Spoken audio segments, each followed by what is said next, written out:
Hey Steelers Nation, we are back with another update that is going to stir the pot a little bit. Because the latest developments around this franchise are not just surprising, they are kind of unsettling when you really think about what they reveal. Now, I want to be clear right off the bat, I am not someone who enjoys kicking people when they are already down. I have said many times that I am not in the habit of doing that, and I am going to stick to that principle here, but with everything that has unfolded in the last few days, especially around Arthur Smith, it is hard not to acknowledge just how dramatically his standing within the organization has shifted, and honestly, it is shocking to see how quickly someone who seemed respected and valued could be moved to the sidelines in such a blunt manner. I want to emphasize that I have learned to like Arthur Smith. I respect him as a coach, and I think he is a smart football mind. I also recognize that there are things to be learned from him, and I have said that before. But the way this situation has played out is really striking. You can feel the fall from grace in the way the team has handled the entire thing, and it makes you wonder what has been going on behind the scenes that we simply were not aware of. It is not just a normal coaching transition, there is something deeper here. Something that speaks to how the Steelers leadership views their own staff, and how they want to shape the future of the franchise. When you look at the timeline, it becomes hard to ignore the reality of what is happening. Arthur Smith earned himself a fourth interview request recently, and this one came from the Los Angeles Chargers. Now, two of those interview requests have been for head coaching positions, one with the Tennessee Titans and another with the Arizona Cardinals. The other two requests were for offensive coordinator roles, coming from the Chargers and the Detroit Lions. That is not a bad lineup of teams looking at you. And you would think that, considering Smith's experience and his 3 years with the Falcons before arriving in Pittsburgh, he would at least be seen as someone with value and credibility in the eyes of Steelers management. But the truth is, that simply has not been the case. What makes this situation so clear is the way the team reacted the moment Mike Tomlin announced his resignation 6 days ago. As soon as Tomlin stepped down, the organization made it very public that no one from within the building would be considered for the head coaching job. That statement was not some anonymous rumor or an off-the-record comment.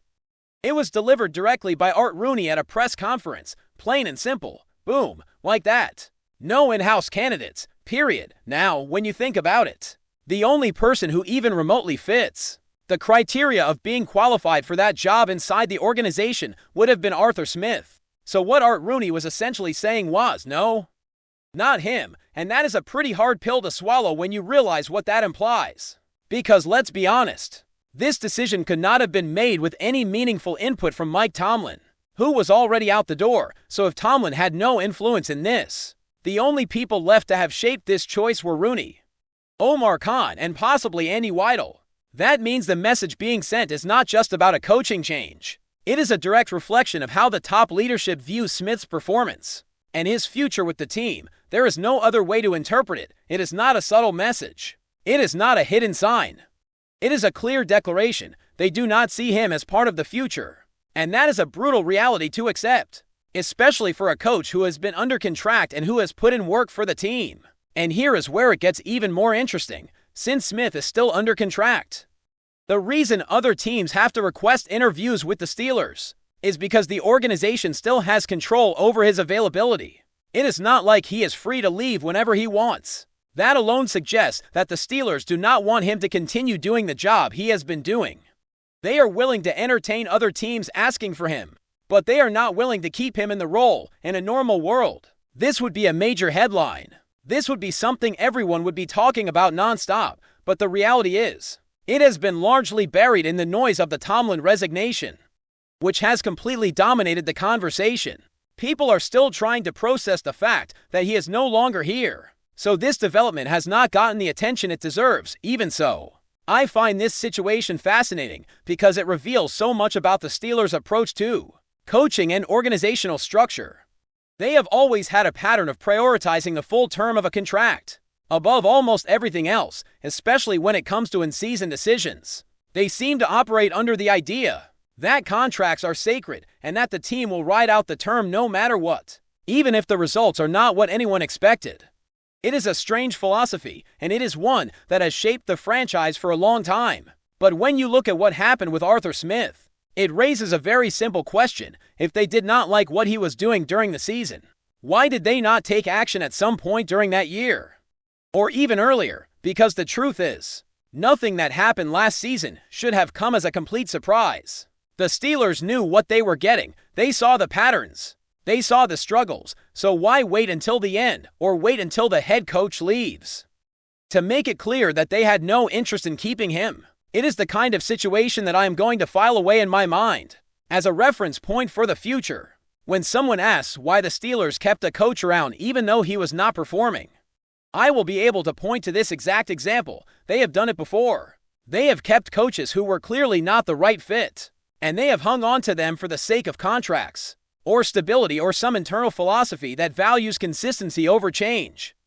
And I want to bring up something that is going to be controversial for some people, but I think it is worth discussing. If we are revisiting recent history and looking at patterns, we have to talk about Matt Canada. It was Mike Tomlin who pushed to fire Matt Canada. I know there were conflicting reports at the time, and you might remember that, but the source of this information for me was beyond impeccable. It might as well have come directly from Tomlin himself. Tomlin pushed to fire Canada, and he got his way. Canada was gone. Now, of course, Tomlin had to get that approved by Art Rooney, which is where some of the confusion might have come from. But the bottom line is that it was Tomlin's initiative, and that matters because it shows a deeper problem for the franchise going forward.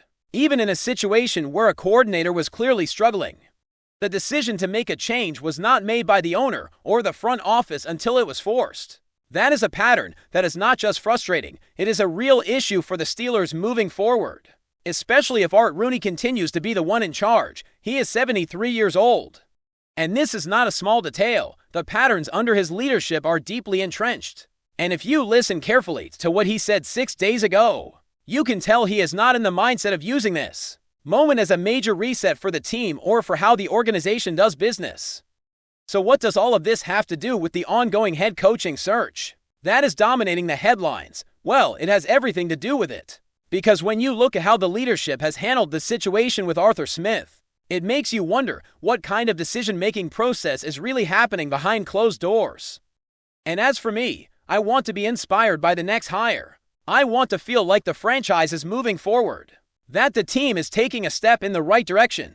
Whether the next coach is a defensive guy or an offensive guy, I have been on record saying I prefer an offensive coach.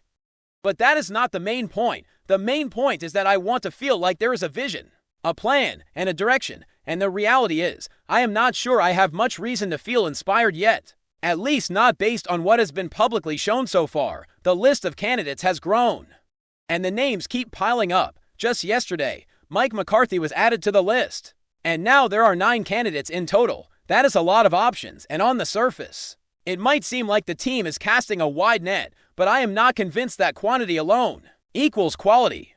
And I am certainly not convinced that the decision-making process behind this is anything close to what we would call a forward-thinking strategy.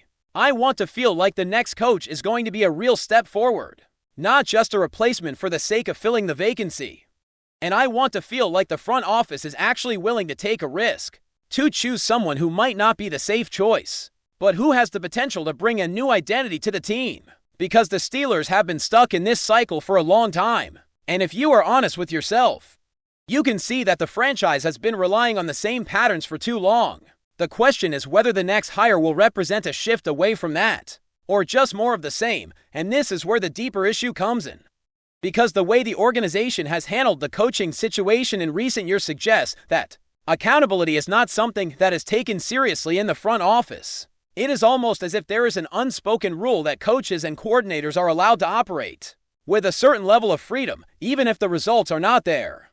And that is not how winning organizations operate. Winning organizations have accountability, and they make changes when something is not working. They do not wait until the end of the season or until the contract is over. They take action when it matters. That brings us back to the question that was asked during the Q&A segment. The one that touched on something very relevant to the offense, and the way the team used Pat Freiermuth. The question was about what might have happened if Pat had received more targets this past season. If he had been used more often and been a more central part of the offense. It is a fair question. Because if you look at his career in Pittsburgh, he has shown that he can be a reliable target, a player who can create consistent production and move the chains. But under the current coaching structure, He was used less than he ever has been when you examine his numbers over the past 5 full seasons. The most targets he ever had was 98, which came in 2022. That was the season where he had 63 catches, a career high, and 7 touchdowns. He also recorded 37 first downs, another career high. Those were strong numbers, and they showed what he was capable of when he was integrated into the offense in a meaningful way. But last season was different. He had his lowest usage in terms of targets, and the production dropped across the board. He had fewer catches, fewer yards, fewer touchdowns, and fewer first downs. In the 2 seasons under Arthur Smith, the decline was noticeable. He went from 78 targets to 54 and from 65 catches to 41. The touchdown numbers went from 7 to 4, and the first downs went from 32 to 21. The yards dropped from 653 to 486. That is not just a small dip, that is a significant drop in usage and production. And it raises questions about the philosophy of the offense and how the coaching staff viewed his role. Now, you could argue that maybe the decline was due to other factors, like injuries or changes in the offensive scheme, but the fact is, he was clearly used less, and the results reflect that. And it is not just about the numbers, it is about what that meant for the offense as a whole. Because when you have a player like Pat Freiermuth, who can be a consistent target, who can move the chains and create opportunities, you have to wonder how many other possibilities were missed because he was not used enough. How many plays could have been extended? How many drives could have been sustained? How many defensive adjustments could have been forced? There is a ripple effect that comes from using your players effectively. If a defense has to respect a tight end, it opens up other areas of the field. It creates more opportunities for other receivers and for the running game. It changes how opponents plan against you, and if that kind of potential was not being maximized, then it is fair to ask why. Why was a player who had proven himself not being utilized in a way that matched his talent? And the frustrating part is that when these questions were asked to the people who were in charge, the answers were not satisfying. Mike Tomlin was asked, and he would not answer. Aaron Rodgers was asked, and he also would not answer. In fact, he got pretty irritated when the topic came up, and when it came to Arthur Smith. Since there were no interview sessions with either coordinator after the playoff game, the answers were vague and minimal. It was always something like, "We really like Pat." That is not an explanation. That is a generic statement that sounds good, but it does not address the reality of how he was used. But before we dive in, don't forget to subscribe to Steelers Nation Central and hit the like button on this video. Your support helps us keep bringing you the latest updates on the Pittsburgh Steelers. And don't forget to share your thoughts on the news in the comments below. What started as a whisper inside league circles has grown into a full-blown storm. Bill Belichick and the Pittsburgh Steelers may be closer than anyone imagined.